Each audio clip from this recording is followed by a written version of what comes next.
Oi pessoal, beleza? Tudo bem? Vamos começar a nossa aula de hoje. Ela é referente, então, a uma pequena comparação entre Brasil e América Espanhola, mas o nosso centro da nossa conversa de hoje é a América Espanhola, sua administração, como é que funcionava essa administração do território. A gente já tinha visto que na América Espanhola chegou os espanhóis aqui, dominaram os incas, os maias, os astecas, e a gente viu naquele mapa que boa parte do território da América do Sul e América Central foi dominada pelos espanhóis. E aí a gente vai ver quais lugares foram dominados e tudo isso. Então eles foram e aí foi sendo implantado o governo, a administração vinda da Espanha. Como o reino espanhol não podia estar aqui, ele vai criar uma forma de administração e nós vamos fazer essa pequena comparação. Essa questão do modelo administrativo e depois não deixem de prestar atenção no que eu vou dizer agora para vocês em relação à comparação com o Brasil. Mas a pergunta é: qual modelo administrativo foi instaurado na América Espanhola? Então a gente vai ver aqui qual foi o modelo instaurado lá, que era o modelo dos vice-reinos. Essa era a principal estrutura desse domínio. Aqui do lado a gente consegue ver um mapa. Olha o tamanho do território da América Espanhola. Muito grande, não é? Muito grande. Esse era o território em vermelhos que foram administrados por espanhóis. Então aí ele é dividido em vice-reinos, representantes do rei na América Espanhola. Quem eram os representantes? Os chapetones. Um chapetone em especial era nomeado para esse vice-reino. Então o primeiro vice-reino foi da Nova Espanha, onde hoje é o México. O segundo vice-reino da Nova Granada, que hoje é Colômbia, Panamá e Equador. O terceiro vice-reino do Peru, que era o território do Peru e da Bolívia. O quarto vice-reino do Rio da Prata. A prata já indica o que eles buscavam ali, que era o ouro e a prata. Que esse território fazia parte do que hoje é Paraguai, Uruguai, Argentina. E tínhamos territórios menores, então tinha uma administração chamados de capitanias gerais, que é como se fosse uma prefeitura, que é uma administração menor, um território menor para ser administrado. Essas capitanias gerais eram Cuba, Guatemala, Chile e Venezuela. Tá? E como se diferencia no Brasil? Enquanto esses foram nomeados para administrar esses territórios, no Brasil foram doados terras, se vocês vão lembrar disso, foram doados terras pelo rei de Portugal, chamados de capitanias hereditárias, porque não tinha tanto interesse de fazer um reino ali naquele momento, como foi na Espanha. Então ele nomeia capitães para administrar o território e mandar simplesmente o lucro para lá. Então cada capitania hereditária tinha esse responsável que teve suas terras doadas. Aqui não houve terras doadas, houve somente uma nomeação de pessoas para a administração do território. Bom, podemos compreender a estrutura do governo espanhol em dois modelos, que a gente já falou, que eram os vice-reinos, que eram territórios maiores, com altos impostos e possuíam um poder administrativo maior, enquanto capitanias gerais eram menores.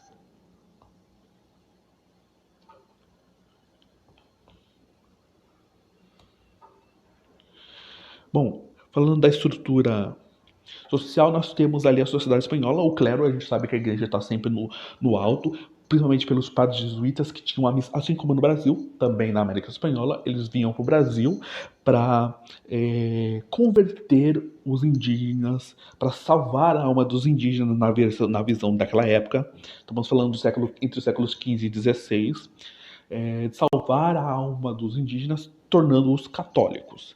Então eles eram super importantes. E os chapetones, que eram espanhóis que vieram para a América e faziam parte da elite, eram pessoas mais importantes, faziam parte da política espanhola na América. E um deles, o mais importante, era o vice-rei. Bom, em seguida nós temos ali os criollos, que eram descendentes de espanhóis, ou seja, o pai e a mãe eram espanhol, mas ele acabou nascendo na América e não na Espanha. Então, somente os pais é que vinham da Espanha, ele era filho de espanhóis, mas nascido na América. Ele fazia também parte de uma elite colonial, geralmente grandes proprietários de terras ou eram comerciantes. Então eles faziam parte da elite local. Porém, eles não tinham os mesmos privilégios dos espanhóis. Tá? Então isso é bastante importante. Nós temos os mestiços, que eram capatazes que serviam os criollos. E quem eram os mestiços? Os mestiços eram filhos de um espanhol ou uma espanhola com um nativo. Tá? Então era filho de uma pessoa nascida na Espanha com uma pessoa nativa, ou seja, um indígena. E nós tínhamos ali os índios e os negros, os índios que eram as pessoas que já moravam ali, e os negros que eram trazidos da África para escravos. E aí, aquela pergunta que vocês responderam né, na semana passada, que eu fiz lá no grupo. Quem possuía a maior autoridade política e econômica na América Espanhola? Os chapetones, que faziam parte de uma elite espanhola colonizadora? Bem, crioulos, pois eram espanhóis que vieram da Europa por meio da casa de contratação. C. Chapetones, que na verdade eram mestiços, ou seja, filhos de espanhóis com nativos da terra colonizada. D. Os crioulos, que embora fizessem parte de uma elite, eram espanhóis nascidos na colônia. Então, vamos lá de trás. A gente sabe que a resposta certa é a letra A. Porque a D não é? Porque primeiro os crioulos não fazem parte da administração da maior autoridade política. Então já cortamos. O chapetones na letra C estava certa. Se fosse só a palavra chapetones. Mas quando falam que eles são mestiços, já está errado, porque eles não são mestiços. E também porque eles não são filhos de espanhóis com nativo, eles são espanhóis, eles mesmos são espanhóis. A B também já não precisava nem complementar a leitura, porque crioulo a gente sabe que não é, então só sobrou a letra A, os chapetones, que faziam parte de uma elite espanhola e colonizadora. Bom, como era a administração, como funcionava a administração desse território? Nós tínhamos a casa de contratação, que era eu vou explicar melhor daqui a pouco. Conselho das Índias, audiências e cabildos. Vamos falar de cada uma delas. Essa era uma estrutura de administração para controles. Você tinha essa situação. Na Espanha, vamos falar primeiro da casa de contratação. A casa de contratação ficava em Sevilha, onde tinha um porto de Sevilha, onde os navios saíam. Então, quando os navios carregavam tecidos, coisas para serem levados para a colônia, era passado pela casa de contratação que fiscalizava o que estava saindo e cobrar o imposto. Olha, você está levando isso leva tal imposto. Como se fosse uma alfândega que nós temos hoje.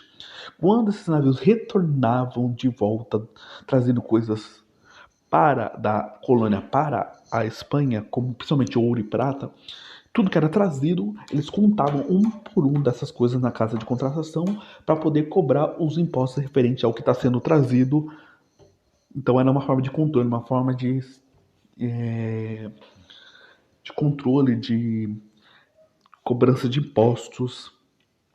Então isso aí era bastante importante, tá? Vamos usar a palavra que vai cair na atividade, a casa de contratação é uma casa de fiscalização de impostos. Conselho das Índias era o mais próximo do rei da Espanha, era uma coisa mais política, para autorizar quem podia sair, quem podia ir para a colônia e quem podia retornar da colônia. Então é uma forma de controlar até a questão das pessoas que estavam saindo e entrando da Espanha. Enquanto na colônia nós tínhamos também dois espaços importantes, as audiências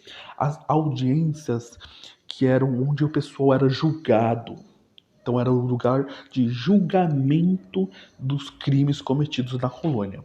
E os cabildos, que a gente falou aqui, ó, bem importante, câmaras municipais onde a elite local, os crioulos, participavam das decisões locais. Então naquelas decisões como se fossem prefeituras, eram os cabildos. Aí sim os crioulos podiam participar. Aí aqui com suas palavras escreva o que foi a prática de metalismo exercida na América Espanhola. Então o que era o metalismo? Era a extração de metal das Américas, essa exploração do metal, o ouro e a prata. Então foi até aqui que a aula foi. E a gente então, espero que vocês tenham entendido. A gente volta na próxima aula.